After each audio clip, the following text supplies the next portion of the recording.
This video is only for education purpose. तो यहाँ पर हम बात करेंगे निवेश यानी कि इन्वेस्टमेंट आप लोगों के लिए आखिर क्यों ज़रूरी है।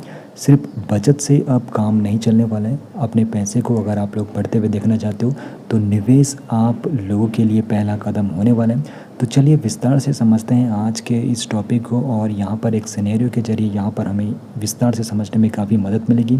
तो पहले ये समझना होगा, अगर आप लोग निवेश नहीं करते हो तो फिर आपको क्या नुकसान देखने को मिल सकता है। तो एक आम कामकाजी इंसान की सीधी स्थिति यहाँ पर लेते हैं।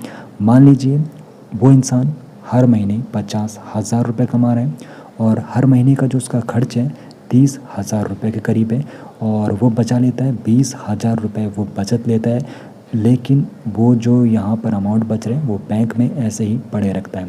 तो मान लीजिए यहाँ पर जो उसकी पूरी बचत है यानी कि हर महीने के जो 20,000 रुपये बच रहे हैं बैंक में सिर्फ नगद की तरह पड़े रहते हैं। सैलरी उसकी हर साल 10% बढ़ रही है, खर्चे भी हर साल 8% महंगाई की दर से बढ़ रहे हैं। तो 20 साल बाद हालात कैसे होने वाले हैं, तो चलिए उसको समझ लेते हैं। 20 साल में यानी कि 20 साल में हर महीने 20,000 की जो उसकी बचत थी तो वो उसको बना कर देती है 1.79 करोड़ यानी कि 1,79,00,000, वो भी नकद के रूप में, यानी कि इतना अमाउंट उसके बैंक में पड़ा होगा। तो यहाँ पर आपको बता दूँ, खर्चे तय होने की वजह से जीवन शैली में उसका कोई बदलाव नहीं है। बड़ी गाड़ी, बड़ा घर, घूमना फिरना जैसी इच्छाएं दबी रह जाती है। रिटायरमेंट के बाद अगर खर्च हर साल भी 8% भी बढ़ता है तो जो उसकी ये जमा राशि है यानी कि 1.79 CR, तो मुश्किल से ये 8 साल चलने वाली है। 8 साल के बाद क्या होगा, यही सवाल निवेश को ज़रूरी बनाता है।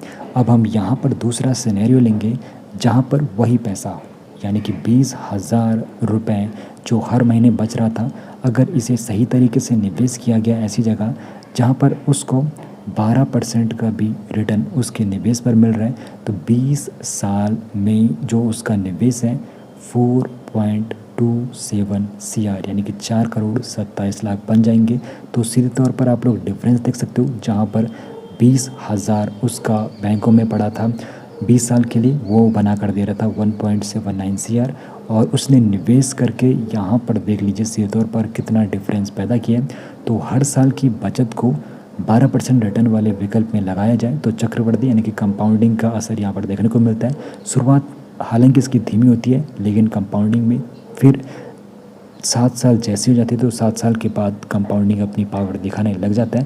तो 20 साल के अंत तक यही आदत जमा कर देती है सीधे तौर पर 4.27 करोड़, अगर 20,000 जो यहाँ पर उसके बचत थी वो सही तरीके से निवेश की जाए।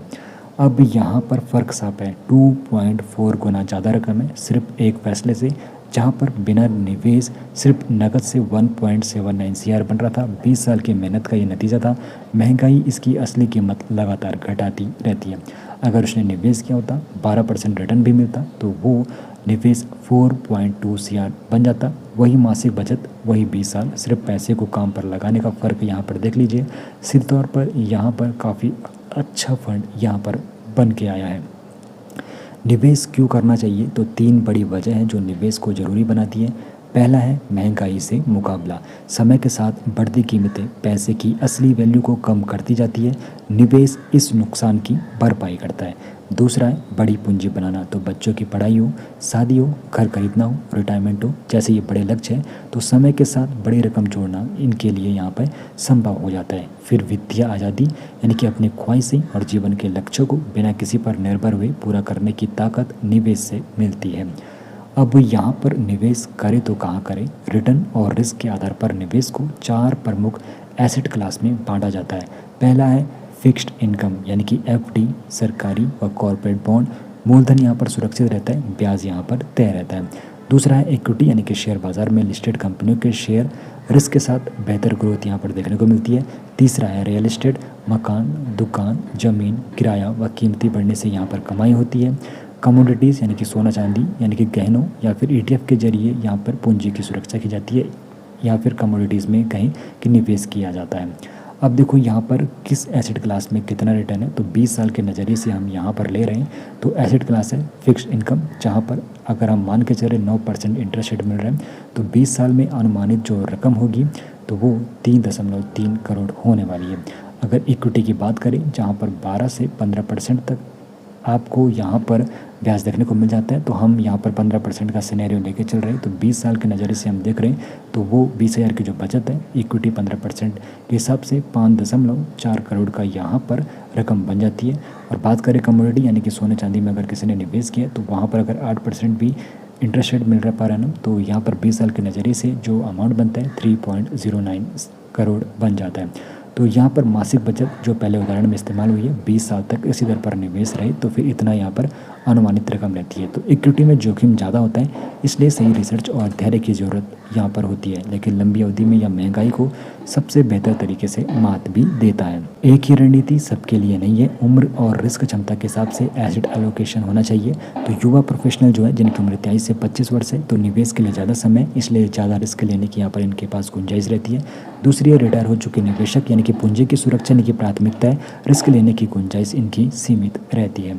अब निवेश शुरू करने से पहले ध्यान रखने वाली जो 5 जरूरी बातें, जिसमें रिस्क और रिटर्न आपस में जुड़े हैं, ज़्यादा रिटर्न की उम्मीद के साथ ज़्यादा जोखिम भी होता है। पूंजी की सुरक्षा चाहिए तो फिक्स्ड इनकम बेहतर विकल्प है, पर लंबी अवधि में महंगाई इसका असर कम कर देती है। महंगाई को मात देने में इक्विटी सबसे कारगर है, बशर्ते जोखिम झेलने का धैर्य हो। रियल एस्टेट में बड़ी रकम और अच्छा खासा समय दोनों चाहिए, तो तुरंत खरीद बिक्री यहाँ पे मुश्किल है। सोना चांदी अपेक्षाकृत सुरक्षित है, पर रिटर्न बाकी विकल्पों जितना आकर्षक नहीं है। अब यहाँ पर इसका निष्कर्ष निकाले तो याद रखने लायक जो 4 बातें, अपने भविष्य को सुरक्षित बनाने के लिए निवेश जरूरी है, सिर्फ बचत काफ़ी नहीं है। रिटर्न में मामूली अंतर भी लंबी अवधि में बड़ी रकम का फर्क बना देता है। अपनी रिस्क क्षमता को समझ लेना चाहिए और उसी के अनुसार सही एसेट क्लास चुनना चाहिए। महंगाई से बचने के लिए पोर्टफोलियो का एक हिस्सा इक्विटी में जरूर रखना चाहिए। आपको बता दूं, ये वीडियो सिर्फ एजुकेशन के पर्पज़ के लिए बनाई गई है। निवेश से पहले हमेशा फाइनेंशियल एडवाइजर से ही एडवाइस लेनी चाहिए, बिना रिसर्च के निवेश नहीं करना चाहिए।